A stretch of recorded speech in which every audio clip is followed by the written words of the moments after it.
Hello বন্ধুরা, আজ তোমাদেরকে আরেকটি দ্বিঘা সমীকরণের উদাহরণ দেখাবো। তো প্রশ্নটি হলো, স্থির জলে একটি নৌকার গতিবেগ 8 কিলোমিটার/ঘন্টা। নৌকাটি 5 ঘন্টায় স্রোতের অনুকূলে 15 কিলোমিটার এবং স্রোতের প্রতিকূলে 22 কিলোমিটার গেলে স্রোতের বেগ কত ছিল হিসাব করি। তাহলে এখানে কি বলেছে, নৌকার গতিবেগ 8 কিলোমিটার/ঘন্টা, তাহলে স্রোতের বেগটা বার করতে হবে। তাহলে মনে করি, ধরি স্থির জলের স্রোতের বেগ, জলে স্রোতের বেগ x কিমি পার ঘন্টা। অতএব এখন বলেছে নৌকাটি 5 ঘন্টায় স্রোতের অনুকূলে 15 কিলোমিটার যায়। তাহলে স্রোতের অনুকূলে যায় 15 কিলোমিটার। তাহলে নৌকার বেগ বলেছে 8 কিলোমিটার। তাহলে স্রোতের অনুকূলে নৌকার বেগ কী হবে? স্রোতের অনুকূলে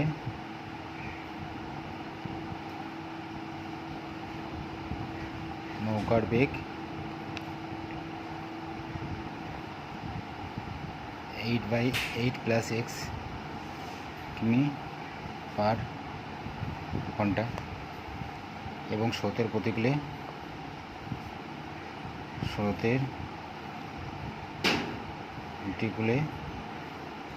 নৌকার বেগ কী হবে? 8 - x কিমি পার ঘন্টা।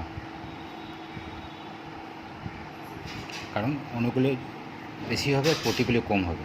ঠিক আছে, এখন তাহলে কী বলছে, স্রোতের অনুকূলে 15 কিলোমিটার যায়।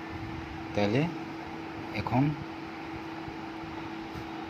স্রোতের অনুকূলে 15 কিলোমিটার যেতে তাহলে কী সময় লাগবে? স্রোতের অনুকূলে 15 কিমি যেতে সময় লাগবে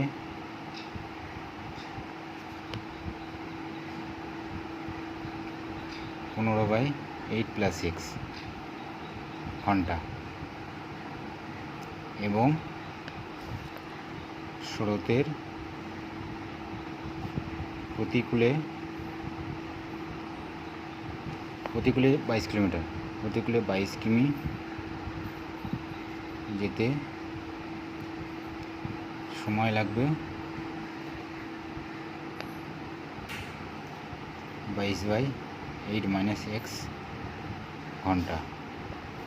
ঠিক আছে, তাহলে বলেছে 5 ঘন্টায় স্রোতের অনুকূলে 15 কিলোমিটার এবং স্রোতের প্রতিকূলে 22 কিলোমিটার যায়, মানে টোটাল অনুকূলে প্রতিকূলে যেতে মোট সময় লাগে 5 ঘন্টা।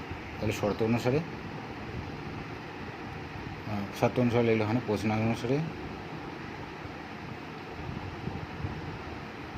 15/8 + x + 22/8 - x টোটাল সময় 5 ঘন্টা। তাহলে এখান থেকে সমীকরণটা বার করতে হবে।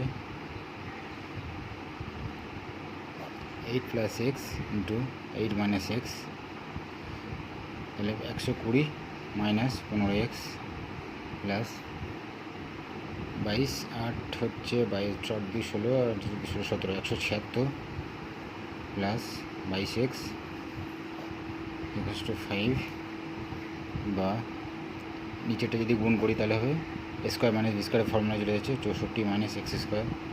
আর এইদিকে এটা হচ্ছে 22x - 15x কত হচ্ছে 7x, আর এটা যোগ করলে কত হচ্ছে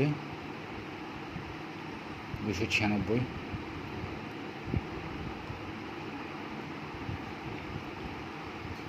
প্লাস 296 7x = 5, বা কী হচ্ছে 7x + 296 = -5x² প্লাস 5 × 20 = 2 5 × 30 32।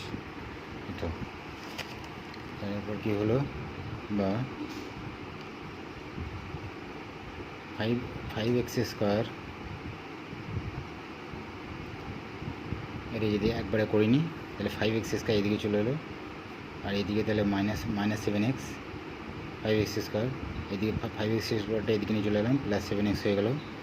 আর এখান থেকে এটা মাইনাস হলো, মাইনাস কত হবে 24 0, বা 5x স্কোয়ার এইটা কয় দিয়ে যাবে, এটা আছে 24, তাহলে কী লিখতে পারি, এটা 15 মাইনাস 8 7x, তাহলে 5 3 15 আর 3 24 হয়ে যাবে, plus 15x minus 8x minus 24 equals to 0, বা তাহলে 5xটাকে যদি কমন যায় তাহলে x প্লাস 3 মাইনাস 8 থাকবে x প্লাস 3, তাহলে 5x প্লাস 3, আর 5x কমন নিলে x প্লাস 3 থাকবে একটা ইকুয়েশন, x প্লাস 3 আর 5x মাইনাস 8 আর 3 24, 5x minus 8, okay x equals to 8/5। Negative token হবে না, x প্লাস 3 ইকুয়ালস টু 0, তাহলে x ইকুয়াল মাইনাস 3 নেগেটিভ হবে না, তাহলে এটা হবে তাহলে স্রোতের বেগ, এটা হচ্ছে স্রোতের বেগ x ইকুয়াল টু এত কিলোমিটার পার ঘন্টা, স্রোতের বেগ কিমি পার ঘন্টা, ঠিক আছে। তাহলে আরেকবার বুঝিয়ে দিই, এখানে বলছে স্থির জলে নৌকার গতিবেগ 8 কিমি পার ঘন্টা, তাহলে নৌকাটি 5 ঘন্টায় স্রোতের অনুকূলে এত কিলোমিটার যায়, প্রতিকূলে এত কিলোমিটার যায়। তাহলে স্রোতের বেগটা বার করলে তাহলে নৌকার যা বেগ ছিল স্রোতের অনুকূলে, তাহলে আর একটা প্লাসে যাবে, তাহলে স্রোতের অনুকূলে নৌকাটা বেগ হবে, স্রোতের বেগ যা আছে তার থেকে নৌকার বেগটা অ্যাড হলো, আর প্রতিকূলে কী হবে, তার উল্টোটা হবে, মাইনাস হবে।